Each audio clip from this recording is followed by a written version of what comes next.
तर तुम्ही पण नक्की करायला पाहिजे. औषधाची गरज पडणार नाही, काहीच तुम्हाला कुठं पैसे द्यावे लागणार नाही. आणि ते नाशिकला 3 दिवसाचे 7,500 रुपये घेत होते.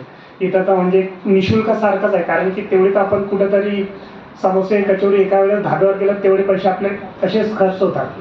तर आता मी लोकांना सांगण्याचा माझा जो वे आहे तो बदलून टाकला. आता मी हे सांगत नाही की साधनेला चाललो, शिबिराला चाललो. मी त्यांना सांगतो की एक 3 दिवसाचा ॲडव्हान्स लाईफस्टाईल वेबिनार आहे. म्हणजे शब्दांचा किती मोठा फरक पडतो. आता घरी आईला मी सांगत नाही की मी शिबिराला चाललो, कारण की त्यांना सांगितलं की शिबिराला चाललो, त्यांना वाटतं की महाराजांच्याच मागे लागणार आणि महाराजच होणार. कारण की त्यांना सांगितलं लग्न तर करणार नाही, सेवाच करायची, ध्यान साधना करायची, पुढं जे होणार ते बघू. ते म्हणे की मग म्हातारपणी तुझं करणार कोण म्हणे. म्हणजे आपण जेव्हा लोकांचं करायचं ठरवतो, जेव्हा प्रकृतीला काहीतरी देतो, तर प्रकृती आहे ना आपली काळजी घ्यायला. आता एवढे कुत्रे आहेत, पक्षी आहेत, कितीतरी पृथ्वीवर जेवढे जीव आहेत त्याच्यापेक्षा जास्त समुद्रात आहेत. कोणी ना कोणी त्यांची पण काळजी करतच आहे ना, तर आपलं पण कोणीतरी करूनच घेणार. तर मी असं लोकांना सांगायला लागलो. आता आईला पण सुद्धा हे सांगून जातो की मी आता चाललो एक ॲडव्हान्स लाईफस्टाईल वेबिनार आहे. तिथे एक खूप चांगले एक्सपर्ट मॅडम आहेत, जे नवीन म्हणजे आधुनिक पद्धतीने जीवन कसं जगायचं ते शिकवतात. पण त्यांना वाटतं की अरे खूप चांगल्या ठिकाणी झालं. हा जा, काही पैसे लागतात का, हे घेऊन जा. पैसे तर काही आपण घेत नाही. आता सध्या तेवढी स्टॅबिलिटी आली फायनान्शियल की आपली सेव्हिंग आहे, तर आपण आपल्या पैशाने करून घेतो. आणि सेवा आणि दानवर माझा जास्त फोकस आहे.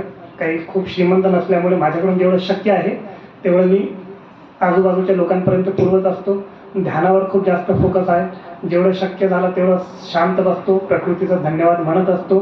आणि पॉझिटिव्ह थॉट्स म्हणजे एक कोट वाचला होता मी की always practice positive thoughts because your mind is listening. म्हणजे स्वतःशी सकारात्मक संवाद करा. कोणी दुसरं जरी ऐकत नसेल, तुमचं स्वतःचं मन ते ऐकत आहे आणि मन जो ऐकतोय तीच फ्रिक्वेन्सी तो जनरेट करतो आणि ते निसर्गाला पाठवतो आणि त्याच प्रकारची प्रतिक्रिया निसर्गाद्वारे आपल्याला ती मिळते. बरोबर आहे की. आणि ही लाईफस्टाईल फॉलो करणे गरजेचं आहे, कारण की ही लाईफस्टाईल खरी तर हीच लाईफस्टाईल आहे. आपण जी लाईफस्टाईल जगतो ती एकदम खोटी आणि चुकीची आहे.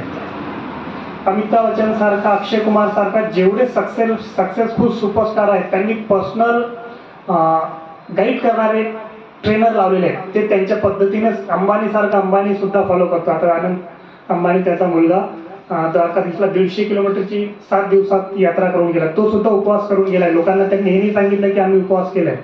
उपवास करून तो पायी तिथं गेलाय.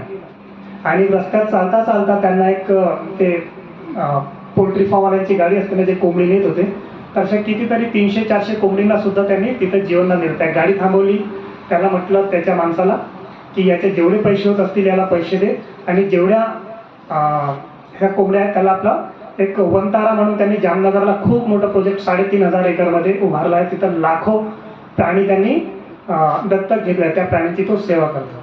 आणि अमिताभ बच्चन कधीच समोसा खाताना मला मूवीमध्ये सुद्धा दिसला नाही. आणि आपण इथं रिअल लाईफमध्ये खातो, म्हणजे आपण जे खातो तसंच घडतो. इव्हन पृथ्वीवर जेवढे सजीव आहेत, जीव आहेत, त्याच्यापेक्षा जास्त कितीतरी पटीने समुद्रात आहेत, आपल्यापेक्षा सुंदर आहेत आणि त्यांचं शरीरही विशालकाय आहे आणि चांगले आरोग्यही चांगलं आहे. म्हणजे कधी माणसासारखे आजारी होऊन मरत नाही, कारण की ते आपल्यासारखं शिजलेलं खात नाही.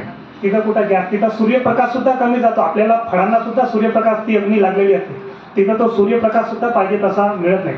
म्हणून त्यांचं आयुष्य खूप जास्त आहे, सुंदरी आहेत आणि शरीरात सुद्धा विशालकाय आहे. म्हणून ही लाईफस्टाईल, याला साधना समजू नका किंवा शिबिर समजू नका. हेच जीवनाचा खरा मार्ग आहे आणि यालाच आपण फॉलो केलं पाहिजे.